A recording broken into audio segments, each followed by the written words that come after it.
In 2122, the multinational corporation Weyland-Yutani diverted their commercial towing vehicle the Nostromo to the moon LV-426. Purporting to answer a possible distress call, WY secretly wished to secure specimens of a dangerous alien species known as xenomorphs for study and profit. Tragedy struck the crew, leaving Lieutenant Ellen Ripley as the sole survivor. For decades, she drifted through space in cryosleep. In 2179, Ripley was rescued and awoke to find that a terraforming colony known as Hadley's Hope had been built on LV-426, funded in part by WY. Ripley's warnings about the xenomorphs went unheeded, until contact with the colony was suddenly lost. A junior WY executive, Carter Burke, enlisted Ripley to join him and a team being sent to investigate. After finding the colony overrun, Ripley and the others soon discovered that Burke's only purpose was to obtain a xenomorph sample, and Burke was more than willing to sacrifice human lives to get it. When the aliens swarmed, Burke snuck away only to find himself face to face with one of the creatures. In the world as we know it, Burke and most of the others on Hadley's Hope died horribly that day. But what if Carter Burke had lived? So goes the introduction to Aliens What If, the new series from Marvel Comics presenting the possibility of Carter J. Burke's survival of the Hadley's Hope incursion. These what-if scenarios are of course nothing new to the world of Marvel Comics. They've been publishing such stories since the 1980s. A wide range of scenarios were presented in these comics. What if Spider-Man joined the Fantastic Four? What if the Punisher became an agent of S.H.I.E.L.D.? What if Magneto ruled all mutants? What if Thanos joined the Avengers? What if Gwen Stacy lived? Just to name a few. It's been a long-standing tradition, a popular method of switching things around for characters and their worlds, and since Marvel now produces the franchise's comics, it's made its way to the world of Alien. What makes this what-if story particularly interesting is that Burke himself, Paul Reiser, actually had a hand in writing the story, along with his son Leon and some other very talented Marvel writers. Since it is still a brand new story, still ongoing at the time of this video, with its conclusion scheduled to release on July 17th, 2024, I won't be going too deep into spoilers. I will be looking at most of its first issue, though, and in particular the actual scenario that leads to Burke's survival. As we know from the film itself, Burke came face to face with an alien after locking himself in the medical center of the colony. He's attacked and never seen or heard from again. We can assume he was either killed right then and there on the spot, or perhaps brought to the hive to be cocooned and to serve as a host for another alien parasite. It is well known amongst Alien fans that we very nearly saw this fate for Burke on screen, but the scene was deleted and never made its way into either the theatrical cut or special edition version of the film. It would have played out during Ripley's trek into the hive to find Newt, only to discover Burke cocooned and claiming he can feel the alien embryo growing inside of him. Taking pity on him, Ripley hands Burke a grenade, and he is killed in an explosion off-screen. This stayed on the cutting room floor at James Cameron's discretion, reasoning that the timing just didn't quite work out, and by that point he couldn't have been impregnated by a facehugger so quickly. Imagine Cameron's embarrassment years later when Alien vs. Predator and Alien Covenant proved it was possible. Anyway, the first issue of Aliens What If opens with the events as we see them in the movie. Burke has been revealed as a traitor, and Ripley lays out his entire plan and intentions, which he desperately contests. But before the group figures out what to do with him, the aliens have cut the power, and soon infiltrate their barricade, leading to an intense battle. Gorman was tasked with keeping an eye on Burke, but in the chaos he slips away. Ripley notices, but it is too late. He's made his way into medical, locked the door, and no one else is getting through. Burke is not alone in there, unfortunately, and that's when his xenomorph friend pops up to say hello. Burke awakens inside the alien hive. He grumbles, calls out the name Zoe, and tries to ask where he is. Once he fully assumes consciousness, he realizes exactly where he is and what is about to happen to him. He looks ahead to see an alien egg right in front of him, opening up with a facehugger emerging, ready to fulfill its duty to the hive. The action cuts away to Gorman and Vasquez in the vents, cornered by the aliens and readying to set off the grenade that would kill them. In what I hope is an artistic juxtaposition and not geographic misunderstanding of how the locations relate, it is at that exact moment there is an explosion in the hive, assumingly caused by the instability of the atmosphere processor.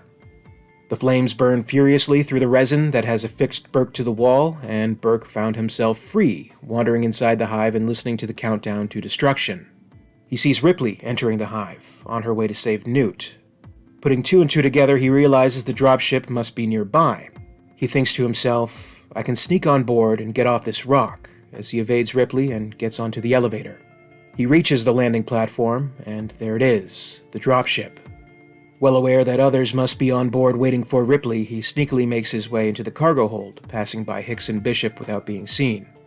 The events play out as they do in the film. The dropship narrowly escapes the destruction of the colony and arrives safely to the Sulaco. Burke hides still as the Queen reveals herself, witnessing from his hiding spaces Ripley's fight against the Queen. Burke is terribly frightened that the Queen is going to find and kill everyone aboard the Sulaco, staying hidden inside the cargo hold. Ripley, of course, prevails, defeating the Queen and taking a much-needed rest in cryosleep. This leaves Burke on his own, as the rest of the ship's occupants are in suspended animation. Here we see the story veering off into its own original elements. What's interesting is that at this point, any number of things could have been done, but it actually doesn't disrupt the continuity between Aliens and Alien 3 as we currently know it. Burke opens up a communication to Mr. Yutani, who greets him by saying, "I thought you were dead." He replies, "So did I, sir." Yutani continues, "We've already received the Sulaco's coordinates from Lieutenant Ripley and dispatched a retrieval unit to pick up all survivors." "I don't know if that's such a good idea. Do you know what happened at Hadley's Hope?" Ripley was vague on the details, but said that the xenomorph embryos you were attempting to bring back escaped. We'll regroup and return to LV-426 with more reinforcements. Burke is dumbfounded. There is no LV-426. Hadley's Hope is gone. The reactor melted down and destroyed the entire hive, the Queen, and all embryos. Yutani reacts to this news with great anger, asking Burke how he could have let such a thing happen. "I was indisposed, sir. In a cocoon. A xenomorph cocoon." "You were impregnated?" "Me? Oh, no. No, sir." "That's unfortunate. It would have at least salvaged your gross mishandling of the situation." "Gross Sir, I wasn't the one who vaporized that colony." "But it was on your watch. This does not bode well for your future at Weyland-Yutani, Mr. Burke." Defensive, Burke fires back. "You know what else doesn't bode well? Ripley's damning evidence against you." Yutani is unfazed. "There's nothing linking us to the xenomorphs. It's our word against hers." "But you did finance the terraforming of LV-426 and built an atmosphere processing plant reactor that melted down and ionized everyone. That means 158 wrongful death lawsuits from the 158 families of the 158 colonists who died. Seems the decimation of Hadley's Hope just may take Weyland-Yutani down with it." "Unlikely. In any event, there's clearly no point in sending a retrieval ship. Good luck to you, Carter Burke." "But you can't just leave me floating out here to die. I have a wife, a baby." "Yes, it's very sad, but you know the company comes first." "No, wait. Leaving Ripley in cryosleep doesn't solve anything. We found her after the Nostromo incident. What's to say someone doesn't find her again?" "You have a point, Mr. Burke. I will send a crew to retrieve you. Only you. You need to ensure Lieutenant Ripley and the rest of the survivors will never speak to anyone." "You want me to—" "No, I can't do that." "You will, or your wife will be informed that you died in that explosion on LV-426 along with everyone else." Okay. I'll take care of it. But I want a lifetime contract with Weyland-Yutani with a retirement benefit package, plus dental. One day my girl will need braces. Done. Burke isn't exactly a character with high morals, but I suppose he could justify letting loose the facehuggers to impregnate Ripley and Newt, but not outright killing them. After all, he could justify these actions by reasoning with himself that they could be frozen with the embryos inside them after leaving Hadley's Hope, and later perhaps the company scientists could surgically remove them. Ideally, at least. And to be fair, Ripley's suspicions that Burke had intended to sabotage the remaining Marines' cryotubes were exactly that, suspicions. He sent out the Jordan family to find the coordinates to the derelict ship, which led to the entire infestation and colonist deaths in the first place. But it wasn't malicious, it wasn't intentional, it was just a bad call. Burke isn't a stone-cold killer, or at least just doesn't want to get his hands dirty. He devises a plan to set off the Sulaco's emergency evacuation by starting a small fire, which sets off the events we see in the opening of Alien 3, making it appear as an electrical fire, as noted later on by Bishop. Burke takes one last look at Ripley before she is ejected into the EEV. "I know I'm in no position to expect you to trust me, Ripley, but this way you'll have a fighting chance, and no one fights like you. I'm going to evac all of you on an emergency escape vehicle. There's a planet nearby. You'll all be pulled into its atmosphere. The readings say the climate is suitable for human life. If there's a colony there, I know you'll find it. And when you do, I hope you take down that bitch of a company just like you killed that bitch of an alien queen. I'm sorry about everything, but I had no choice. My family needs me. My daughter needs me. I have to get home." What's curious about this scenario is that there is absolutely no depiction or mention of the egg on the Sulaco and the facehugger that made its way to Newt's cryotube. I'd almost be tempted to say that maybe this what-if story actually created an alternate timeline where Ripley does crash land on Fiorina 161, but without an alien stowaway. Maybe even Hicks and Newt survived. But that doesn't seem to be the case. There is a later issue in this series that alludes to the events on Fury as having happened exactly as we know them from Alien 3. Ultimately, I think the writers recognized how problematic the whole matter of the egg on the Sulaco was and has been for fans, and just decided not to touch it. Probably a wise move. The company is good to their word, and a transport picks Burke up. He's put into hypersleep, and the story jumps ahead 35 years. The company also kept good on their word with Burke still in their employ, though it's clear enough this is an unimportant, out-of-the-way, go-nowhere position. For someone with Burke's ambitions, this may be a fate worse than death, or even unemployment. He has been working in the HR department of the offices on D350L8, a Kelland mining outpost. The name Carter J. Burke has actually become quite well known, as the company used him as a scapegoat and placed all the blame on the Hadley's Hope disaster squarely on him. He's infamous to the universe around as a cold, heartless monster who let 158 colonists die. He may have lived, but the years have not been kind to Burke. The primary story that picks up after this introductory issue is Burke's plan to turn it all around. Prove that he can do good, and have his name associated with something beneficial to mankind.